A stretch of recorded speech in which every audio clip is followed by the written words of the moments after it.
Bonjour Thierry Penet. Bonjour. Alors vous êtes l'inventeur des Google Glass? Non, je ne suis pas l'inventeur, je suis le directeur commercial de la Star Technologies. L'inventeur s'appelle Ziliu.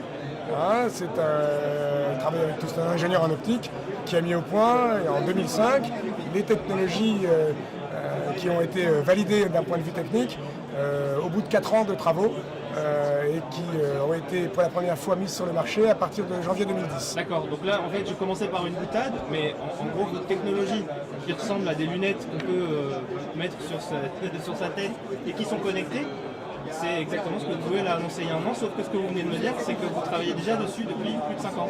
Alors exactement. En fait, on est des pionniers dans ce domaine de technologie, puisqu'on fait des systèmes permettant d'afficher les informations venant d'un calculateur sur un verre transparent positionné devant l'œil de l'utilisateur.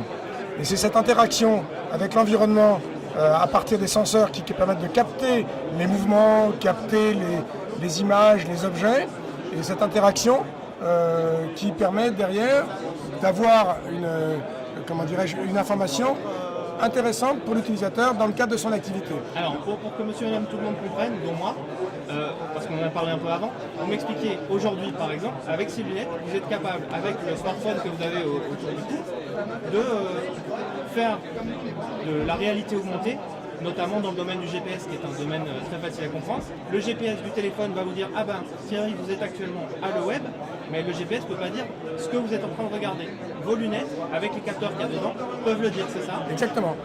Nous, on implante dans les solutions wireless que l'on propose un capteur inertiel qui permet de recevoir la position de la tête en fonction des axes de rotation et de l'orientation vers laquelle je m'oriente quand je regarde à droite ou à gauche. Les informations ne sont pas les mêmes que celles qui sont détectées par mon capteur GPS. Celui-ci étant en plus valable dans des usages outdoor, à l'extérieur. En interne, dans un bâtiment comme aujourd'hui, le GPS ne passe pas. Donc il faut trouver des solutions palliatives. D'où l'intérêt de ce genre de technologie. En plus, on protège la vie privée des gens en ne prenant pas de photos, puisqu'on a remplacé cette centrale, le capteur vidéo par une centrale inertielle. D'accord. Ce que vous me disiez, c'est qu'aujourd'hui, vos marchés actuels, parce que c'est déjà une solution qui est vendue, commercialisée et qui fonctionne, aujourd'hui, ce sont des gens comme Dassault, par exemple, pour ne pas les citer, c'est le domaine de l'industrie ou le domaine militaire. On va pouvoir donner des informations complémentaires à des gens sur le terrain. Exactement. En fait, ce qui se passe, c'est que notre système permet d'avoir les mains libres, de pouvoir faire du vélo, et d'avoir des informations de navigation pour aller d'un point A à un point B. Dans le domaine aéronautique, vous imaginez très bien les applications pour aider un pilote, pour faire la maintenance sur un avion. Le technicien a les deux mains libres et continue à avoir les informations pour effectuer des tâches A, B, C, D, et éventuellement faire la télémaintenance en étant aidé par un expert situé à distance, capable de pouvoir l'épauler dans le cadre d'une difficulté générée par un aléa qu'il n'avait pas du tout prévu. Alors, ensuite, on peut faire de la simulation, on peut faire de la logistique, on peut aider les techniciens à accélérer la réalisation de leurs tâches et en plus à les épauler dans le cadre des difficultés qu'ils peuvent rencontrer sur le terrain. Dans le cadre d'applications militaires, vous imaginez toutes celles-ci dans un véhicule, sur un champ de bataille, et communiquer des informations au plus près devant la tête de l'utilisateur.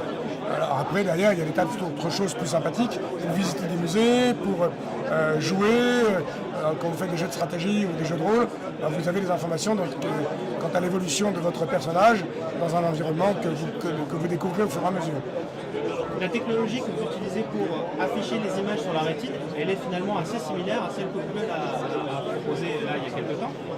Puisque je ne vais pas rentrer dans le détail, mais on est en gros sur de l'affichage d'un projecteur via une lentille sur la rétine. Mais justement, quand on voit arriver un géant comme Google et vous me disiez, on est une petite société française, on doit se dire, ça y est, je suis foutu, non? Pas du tout. En plus, déjà, on est différent de nos amis d'en face, qui sont indéniablement beaucoup plus puissants que nous. Mais indépendamment de ça, nous, on cherche à se différencier et on est vraiment une alternative technologique par rapport à eux.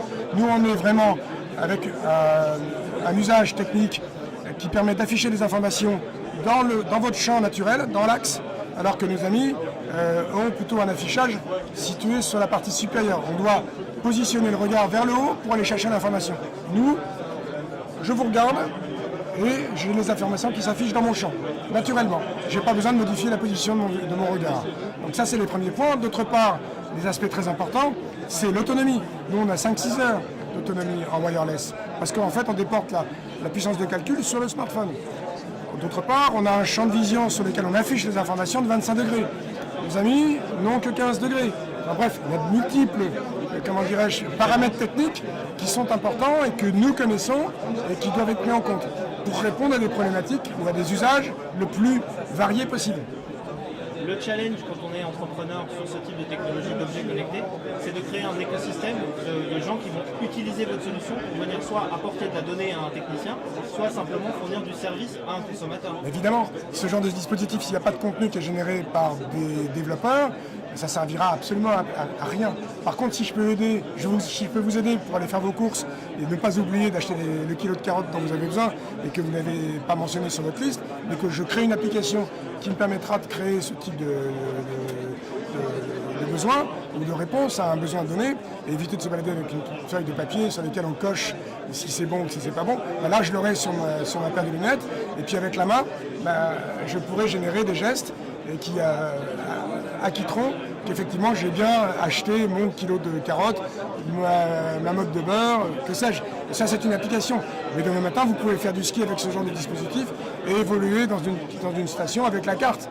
Vous pouvez faire du vélo, aller en forêt et avoir, je vais d'un point A à un point B et le plan s'afficher, voire même les flèches qui vous permettent de vous diriger dans la forêt. Après, on est limité que par l'imagination de nos amis développeurs. D'accord. Vous travaillez sur cet écosystème également, c'est-à-dire que vous créez, comme on a entendu récemment, là, il y a eu le Mother de Rafi Aladjian qui se veut être, je ne sais pas si vous avez entendu parler, d'une station connectée avec toute une série de cookies qui vont être disposés partout dans le monde. Et lui disait, nous, on a besoin de développeurs qui vont créer les services qui vont utiliser ça. Vous travaillez ça sur cet écosystème-là aussi, ou bien vous êtes orienté technologie et vous attendez que les gens se l'approprient? Mais non, on est les deux. On est moteur, on est stimulateur. Nous, notre idée, c'est de faire en sorte que derrière, tous les gens utilisent ce type de dispositif d'affichage et permettent de voir ce que vous voulez. Et au contraire, on est ravis quand des développeurs viennent nous voir en nous disant « Est-ce que je peux utiliser votre plateforme de développement? Comment je dois faire ?»